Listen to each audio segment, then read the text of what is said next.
সাকিব হোসেন সোহেল সম্পাদিত Lakshmipur RF TV. আলহামদুলিল্লাহ রাব্বিল আলামিন والصلاه والسلام على سيد المرسلين وعلى آله وصحبه أجمعين. أعوذ بالله من الشيطان الرجيم. بسم الله الرحمن الرحيم. বাংলাদেশের দক্ষিণ পূর্বাঞ্চলের বন্যা কবলিত এলাকায় লক্ষ্মীপুর জেলার বন্যার্ত মানুষ সাথে সহমর্মিতা বন্যার্ত মানুষের খোঁজটাও নেওয়ার জন্য আগত ঢাকা মহানগরী জামায়াত ইসলামীর নেতৃবৃন্দের আগমন উপলক্ষে লক্ষ্মীপুর জেলা জামায়াত আয়োজিত আজকের এই কত সভার মঞ্চে ভূমিষ্ঠ জেলা এবং উপজেলা জামায়াত ইসলামীর নেতৃবৃন্দ, ইসলামী ছাত্র শিবিরের নেতৃবৃন্দ, প্রিয় লক্ষ্মীপুর উপজেলাবাসী,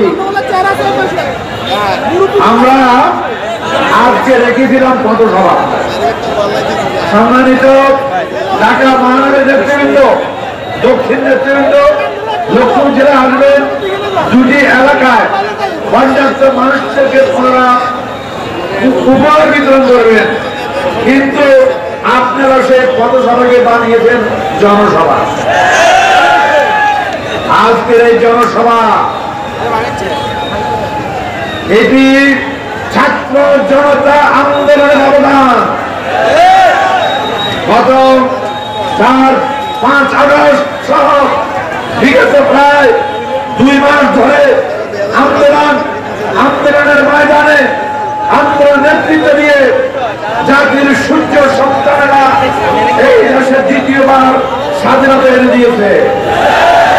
প্রিয় ভাইরা, স্বাধীনতার আনন্দের রেশ কাটতে না কাটতে দেশের এই অঞ্চলে শুরু হয়েছে বন্যা। এই বন্যা মাসির দেশের উপহার। এই বন্যা আমাদের বন্ধুদের দেওয়া উপহার। তারা কি করে? বাংলাদেশের উপর দিয়ে যে নদীগুলি প্রবাহিত হচ্ছে, এই নদীগুলির অধিকাংশ নদীর উৎসাহ হলে ভারত এবং নেপাল, ভারতের উপর দিয়া এই নদীগুলি আসে। তারা বাংলাদেশের প্রবেশের ধারে এই নদীগুলি তারা বাদ দিয়ে দিয়েছে, 1000-এর উপরে বাদ দিয়েছে। বাদ দিয়ে তারা কি করছে? খরার মৌসুমে পানি আটকে রাখে, এই দেশের নদীগুলিকে শুকিয়ে রাখে। আমরা সেচ চাষাবাদের জন্য পানি পাই না, আমাদের ফসল ধ্বংস হয়, আমাদের মানুষ ক্ষুধায় কষ্ট পায়। আবার বর্ষাকালে কি করে? একত্রে সব নদী পানি ছেড়ে দিয়ে এই দেশকে ডুবিয়ে মারে। শুধু মানুষকে ডুবিয়ে মারে না, গবাদি পশু, হাঁস মোরগ থেকে শুরু করে সকল প্রকার প্রাকৃতিক প্রাণী যারা ভূমির মধ্যে বিচরণ করে তাদেরকে ডুবিয়ে মারে। দেশের ফসল নষ্ট করে, দেশের 2 ফসল নষ্ট হলে দেশ দুর্ভিক্ষ হবে। 74-এর মতো আলহামদুলিল্লাহ রাব্বিল আলামিন والصلاه والسلام على سيد المرسلين وعلى آله وصحبه أجمعين. أعوذ بالله من الشيطان الرجيم. بسم الله الرحمن الرحيم. বাংলাদেশের দক্ষিণ পূর্বাঞ্চলের বন্যা কবলিত এলাকায় লক্ষ্মীপুর জেলার বন্যার্ত মানুষ সাথে সহমর্মিতা বন্যার্ত মানুষের খোঁজটাও নেওয়ার জন্য আগত ঢাকা মহানগরী জামায়াত ইসলামীর নেতৃবৃন্দের আগমন উপলক্ষে লক্ষ্মীপুর জেলা জামায়াত আয়োজিত আজকের এই কত সভার মঞ্চে ভূমিষ্ঠ জেলা এবং উপজেলা জামায়াত ইসলামীর নেতৃবৃন্দ, ইসলামী ছাত্র শিবিরের নেতৃবৃন্দ, প্রিয় লক্ষ্মীপুর উপজেলাবাসী, আমরা আজকে রেখেছিলাম পথসভা। সম্মানিত ঢাকা মহানগরের নেতৃবৃন্দ, দক্ষিণ নেতৃবৃন্দ লক্ষ্মীপুর জেলা আসবেন, দুটি এলাকায় পর্যাপ্ত মানুষদেরকে উপহার বিতরণ করবেন, কিন্তু আপনারা সেই পথসভাকে বানিয়েছেন জনসভা। আজকের এই জনসভা এটি ছাত্র জনতা আন্দোলনের অবদান। গত 4-5 আগস্ট সহ বিগত প্রায় 2 মাস ধরে আন্দোলনের ময়দানে আন্দোলন নেতৃত্ব দিয়ে জাতির সূর্য সন্তানেরা এই দেশে দ্বিতীয়বার স্বাধীনতা এনে দিয়েছে। প্রিয় ভাইরা, স্বাধীনতার আনন্দের রেশ কাটতে না কাটতে দেশের অঞ্চলে শুরু হয়েছে বন্যা। এই বন্যা মাসির দেশের উপহার। এই বন্যা আমাদের বন্ধুদের দেওয়া উপহার। তারা কি করে? বাংলাদেশের উপর দিয়ে যে নদীগুলি প্রবাহিত হচ্ছে, এই নদীগুলির অধিকাংশ নদীর উৎস হলো ভারত এবং নেপাল। ভারতের উপর দিয়া এই নদীগুলি আসে। তারা বাংলাদেশের প্রবেশের দ্বারে এই নদীগুলি তারা বাদ দিয়ে দিয়েছে। 1000-এর উপরে বাদ দিয়েছে। বাদ দিয়ে তারা কি করছে? খরার মৌসুমে পানি আটকে রাখে, এই দেশের নদীগুলিকে শুকিয়ে রাখে। আমরা শেষ চাষাবাদের জন্য পানি পাই না, আমাদের ফসল ধ্বংস হয়, আমাদের মানুষ ক্ষুধায় কষ্ট পায়। আবার বর্ষাকালে কি করে? একত্রে সব নদী পানি ছেড়ে দিয়ে এই দেশকে ডুবিয়ে মারে। শুধু মানুষকে ডুবিয়ে মারে না, গবাদি পশু, হাঁস মোরগ থেকে শুরু করে সকল প্রকার প্রাকৃতিক প্রাণী যারা ভূমির মধ্যে বিচরণ করে তাদেরকে ডুবিয়ে মারে। দেশের ফসল নষ্ট করে। দেশের 2 ফসল নষ্ট হলে দেশ দুর্ভিক্ষ হবে। 74-এর মতো কি করতে চেয়েছিল হাসিনার পতনের পর, কিন্তু আমরা কি দেখছি? বাংলাদেশের এই পর্যন্ত 71 থেকে শুরু করে 6টি বন্যা আমি দেখেছি। কয়টি বন্যা? 71, 74, 88, 98, 2004 আর 2024। আপনারা কি এত ত্রাণ দেখেছেন? এত ত্রাণ কোথেকে আসলো?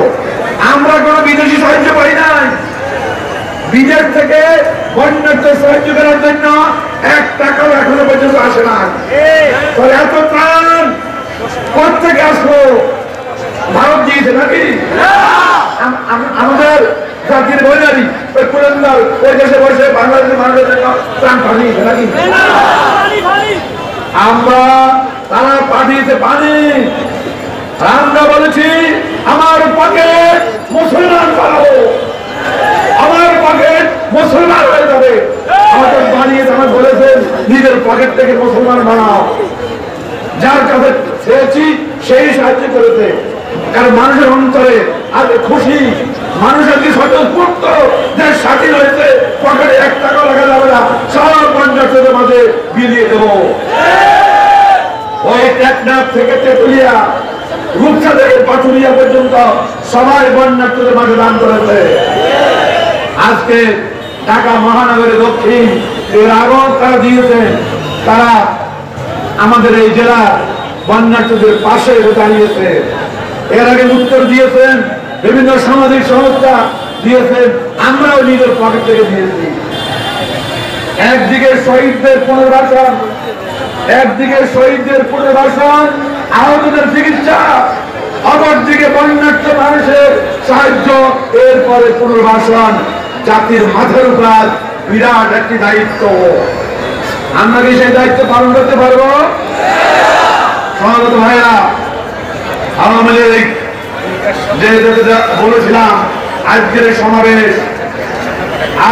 সমাবেশ ছাত্র জনতার অবদান। আমরা কি বিগত 2 মাস আগে এরকম সমাবেশ করার সুযোগ পেয়েছি?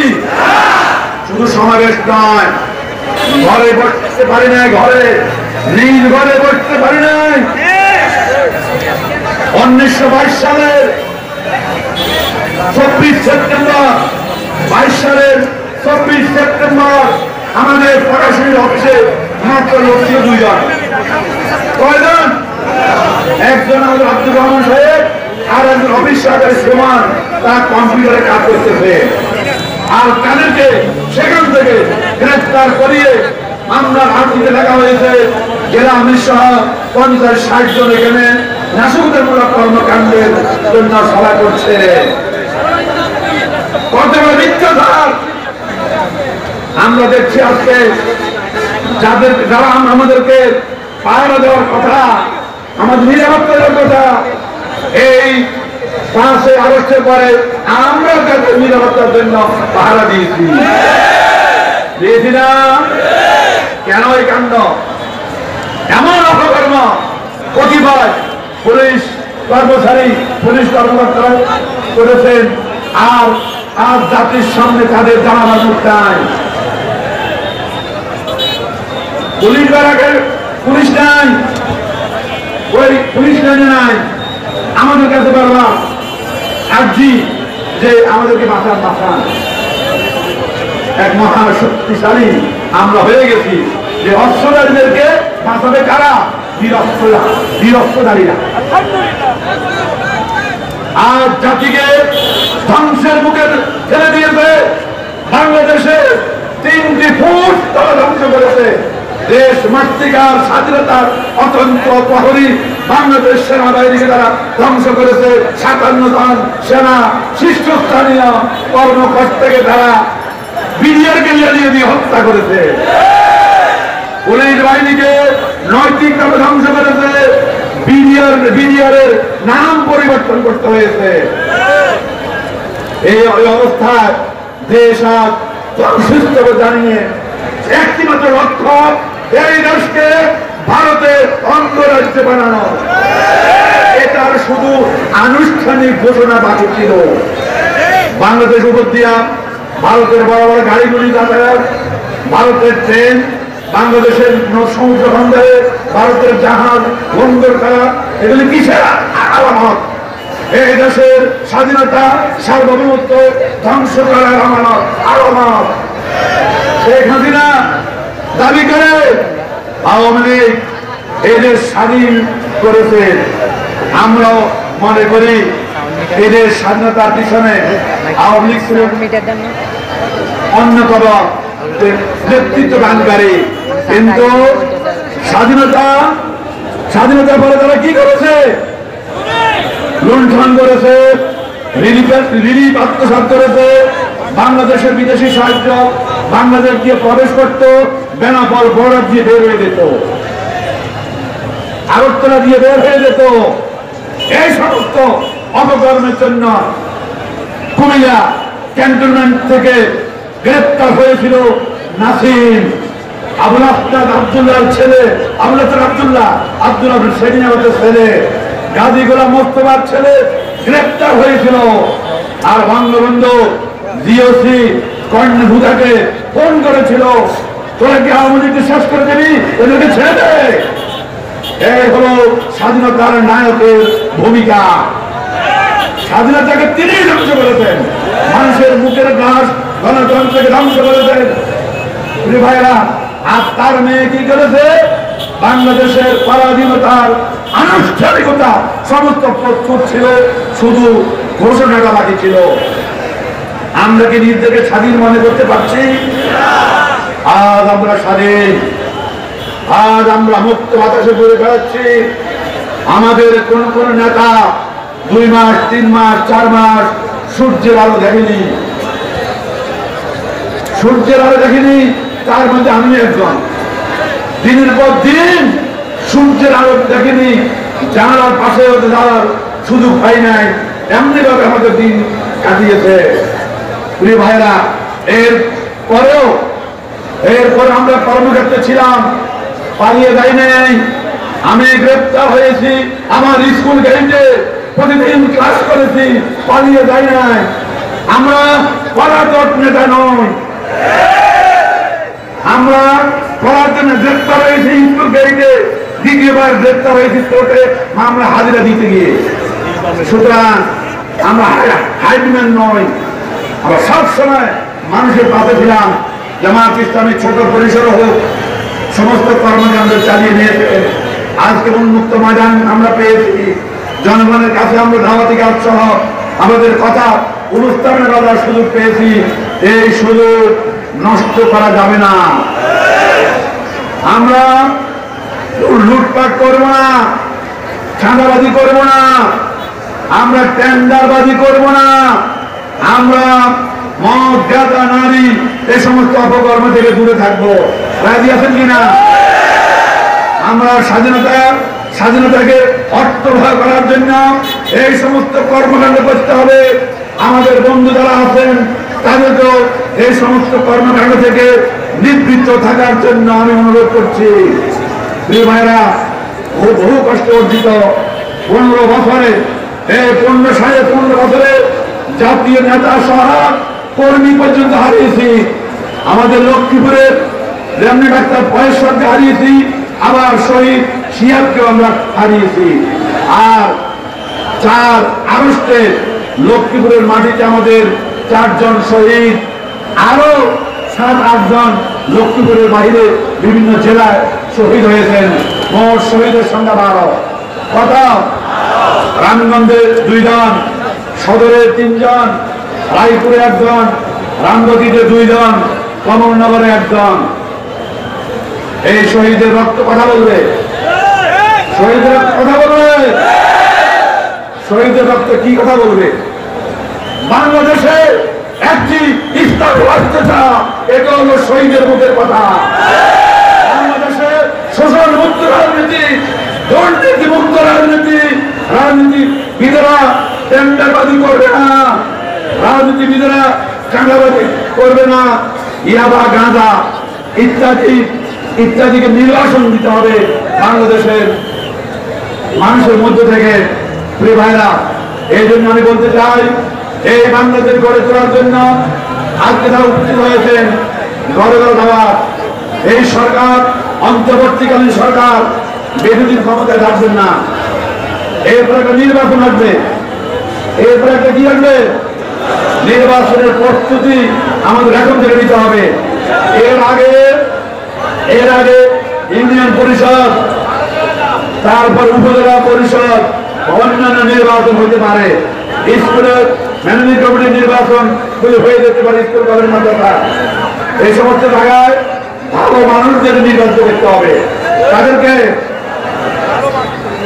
শুধু জামাত ইসলামী নয়, যারা নামাজি, চরিত্রবান, তাহলে কি বলছি, নামাজি, চরিত্রবান, আমানতদার, যাদের উপর মানুষ আস্থা রাখতে পারবে, যারা জনগণের হক মেরে দিবে না, বিডিএফের চালের কার্ড দিতে গিয়ে টাকা নিবে না। আমরা এমন প্রতিনিধি চাই, এমন প্রতিনিধি চাই যারা সুযোগ বুঝে ময়দানে হুয়ে ডাক দিবে, আর দেখা যায় পড়লে মানুষের পাশ থেকে দূরে সরে যাবে। এমন নেতৃত্ব আমরা চাই না, আমরা এমন নেতৃত্ব চাই না। আমি বলতে চাই, লক্ষ্মীপুর 2 আসন, লক্ষ্মীপুর 3 আসন, ডক্টর রেজাউল করিম জামাতের আগামী দিনের প্রার্থী, রামগতি কমলনগর অঞ্চলে এআর হামিদুল্লাহ প্রার্থী। আপনারা এই 2 প্রার্থীকে বিজয়ী করার জন্য সবাই সর্বাত্মক কাজ করবেন। রাজি আছেন কিনা?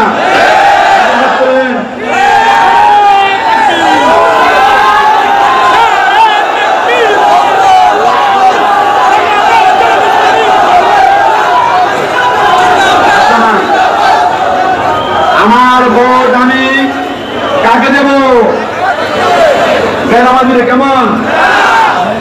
দুশ্চরিত্রবান লোককে, চাঁদাবাজদেরকে, টেন্ডারবাজদেরকে, ঘুষখোরকে, এমন ব্যক্তি যদি জামাত ইসলামীতে থাকে যারা এই সমস্ত কর্মকাণ্ডে মুক্ত, তাহলে জামাতকে ভোট দিবেন। আর যদি মনে করেন জামাতেও আছে, ছুড়ে মারেন এই দলকে, আমরা যদি এই লোক জামাতেও থাকে ওই জামাতকে আমরা ছুড়ে মারি ওই বঙ্গোপসাগরের মাঝখানে। এই জন্য আমরা যারা আস্থাশীল, জনগণের আস্থা রাখতে পারবে যাদের উপর, তাদেরকে আমরা নির্বাচন করব। আজকে বন্যার্থদের মাঝে নিয়ে আমাদের সমাবেশ। এই জন্য বলতে চাই, এই যে বন্যাগুলি পানি এখনো নামছে না, কারণ কি? বন্যার পানি না নামার জন্য কারণ আমরা নিজেরাই দায়ী। আমরা খাল ভরাট করে ফেলেছি, খালের উপরে বিল্ডিং উঠিয়েছি, খালের উপরে বাঁধ দিয়েছি। এই সমস্ত কারণে বহুত আগে বন্যা পানি নেমে যাওয়ার কথা, কিন্তু নামে না। হ্যাঁ, নামে নেই। আমরা একটা লক্ষ্মীপুরের সবচেয়ে বড় নদী, কোন নদী? আর মেঘনা বাজার এদিকে ভিতর ছেড়ে গেছে ডাকাতিয়া। মেঘনার লক্ষ্মীপুরের সবচেয়ে বড় নদী ডাকাতিয়া রায়পুরের বাজার উপর দিয়ে এটা প্রবাহিত ছিল। সেখানে বাদ দিয়ে মার্কেট বানাতে, মার্কেট মার্কেট বানাচ্ছে।